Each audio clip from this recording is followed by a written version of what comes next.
அனைவருக்கும் வணக்கம். வாக்குப்பதிவு முடிந்தவுடன் ப்ரிசைடிங் ஆஃபீஸர் ஜோனல் ஆஃபீஸர்கிட்ட என்னென்ன ஒப்படைக்கணும் அப்படிங்கிற பற்றி அந்த வீடியோவில் பார்க்க போகிறோம். First EVM machine, control unit, ballot unit, VVPAT இதை நீங்கள் சீல் பண்ணி கொடுக்கணும். அடுத்ததாக envelope set 1 EVM papers white colour. இதில் பார்த்தீங்கன்னா மாஸ்டர் கவர் 1/1 இருக்கும். இவிஎம் பேப்பர்ஸ் இந்த மாஸ்டர் கவரில் ஃபஸ்ட்டு 1/2 அப்படிங்கிற கவரில் 17C ஒரு காப்பி வச்சு வைக்கணும். அடுத்து 1/3 அப்படிங்கிற அந்த கவரில் presiding officers report part 1 mark poll certificate, part 2 and part 3 இதை 1/3 அப்படிங்கிற கவரில் வச்சு வைக்கணும்.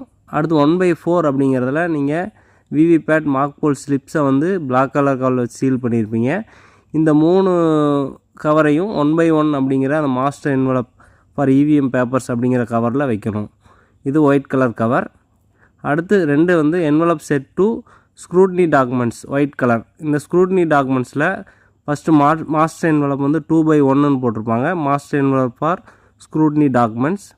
அதில் 2/2 அப்படிங்கிற கவரில் ப்ரிசைடிங் ஆஃபீஸர் டைரி ஒரு காப்பி வச்சு வைக்கணும். அடுத்து 2/3 அப்படிங்கிற கவரில் ரெஜிஸ்டர் ஆஃப் ஓட்டர்ஸ் அதாவது 17A சீல் பண்ணி நீங்கள் இதில் வைக்கணும். அடுத்து 2/4 அப்படிங்கிற கவரில் the list of blind and infirm electors in form 14A and the declaration of the companions. blind infirm voters ஓட அந்த ஃபார்ம் 14Aவையும் அந்த கம்பெனியோட டிக்ளரேஷனையும் இந்த 2/4 அப்படிங்கிற கவரில் வைக்கணும். அடுத்து 2/5 அப்படிங்கிற கவரில் விசிட் சீட்டை வச்சு நீங்கள் இந்த 4 கவரையும் இந்த 2/1 அப்படிங்கிற மாஸ்டர் என்வலப் ஃபார் ஸ்க்ரூட்னி டாக்குமெண்ட்ஸில் வைக்கணும். அடுத்து envelope 3 set 3 statutory cover white cover. இதில் 3/1 அப்படிங்கிற master envelope for statutory cover இருக்கும். அதில் 3/2 அப்படிங்கிற கவரில் marked copy of elector roll and list of CSVs if any, அதாவது PO1 வச்சுருக்கக்கூடிய அந்த மார்க்டு காப்பி ஆஃப் எலக்டர் ரோலை இதையும் அரக்கு சீல் வச்சு அந்த 3/2ங்கிற அந்த கவரில் வச்சு அரக்கு சீல் வச்சு வைக்கணும். அடுத்து 3/3 அப்படிங்கிற கவரில் யூஸ்டு வாட்டர் ஸ்லிப்ஸ் PO3 கிட்ட இருக்கக்கூடிய அந்த வாட்டர் ஸ்லிப்ஸை வாங்கி அதையும் சீல் பண்ணி இந்த 3/3ங்கிற கவரில் வச்சு சீல் பண்ணணும். அடுத்து 3/4 அப்படிங்கிற கவரில் யூஸ்டு டெண்டர் பேலட் பேப்பர்ஸ் அந்த லிஸ்ட் இன் ஃபார்ம் 17B அப்படிங்கிற அந்த 17Bயையும் இந்த யூஸ்டு டெண்டர் பேலட் பேப்பரையும் இந்த 3/4 அப்படிங்கிற கவரில் வச்சு சீல் பண்ணணும். அடுத்து 3/5 அப்படிங்கிற கவரில் அன்யூஸ்டு டெண்டர் பேலட் பேப்பர்ஸை வச்சு அதையும் சீல் பண்ணிடணும். அடுத்து 3/6 அப்படிங்கிற கவரில் list of challenge votes in form 14 அதை வச்சு சீல் பண்ணிடணும். இந்த 5 சீல்டு கவரையும் 3/1 master envelope for statutory cover அப்படிங்கிறத வைக்கணும். அடுத்து என்வலப் செட் 4 நான் ஸ்டாச்சுரி கவர் எல்லோ கவர். இதில் நீங்கள் ஒரு 11 வகையான கவர்ஸை அன்சீல்டு தான், எந்த இதுவுமே சீல் பண்ண வேண்டியதில்லை. இந்த அன்சீல்டு 11 கவர்ஸை இந்த என்வலப் செட் 4 நான் ஸ்டாச்சுரி கவர் எல்லோ கவரில் வைக்கணும். அதில் 4/1 அப்படிங்கிற master envelope for statutory cover இருக்கும். இந்த கவருக்குள்ளே தான் அந்த 11 கவர்ஸை நீங்கள் வைக்கணும்.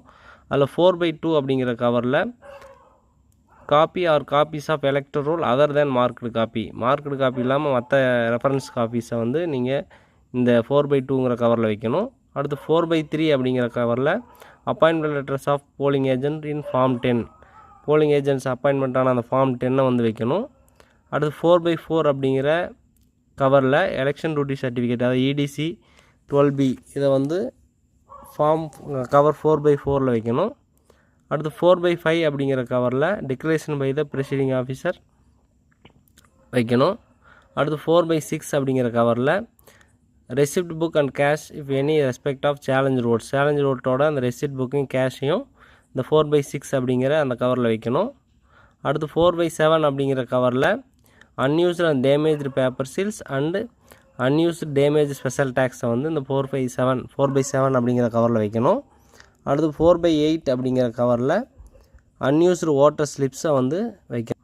அடுத்து 4/9 அப்படிங்கிற கவரில் declaration obtained from electors as to their age and the list of such electors and the list of electors who have refuse to make the declaration as to their age டிக்ளரேஷனை இந்த 4/9 அப்படிங்கிற கவரில் வைக்கணும்.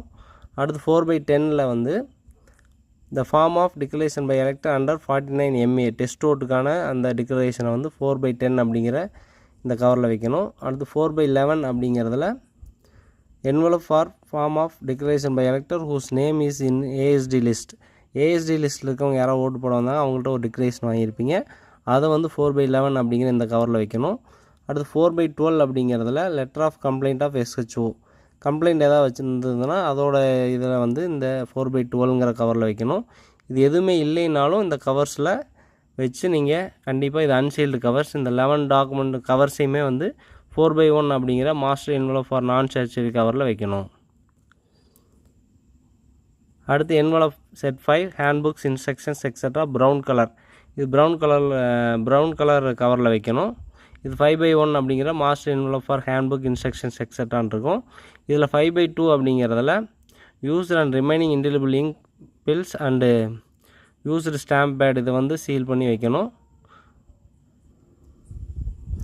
அடுத்து என்வலப் 6ல் வந்து other polling மெட்டீரியல்ஸில் வந்து அந்த blue colour கவரில் போட்டு அதில் 6/1ங்கிற master envelope for other polling மெட்டீரியல்ஸ்னு ஒரு கவர் இருக்கும். அதில் வந்து மீதி இருக்கக்கூடிய போலிங் மெட்டீரியல்ஸை வந்து அந்த ப்ளூ கலர் கவரில் போட்டுருங்க.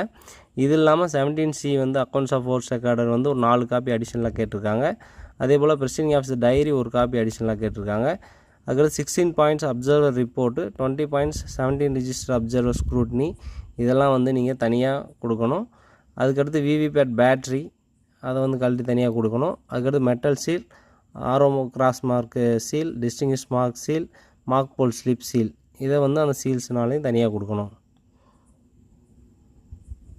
தேங்க்யூ.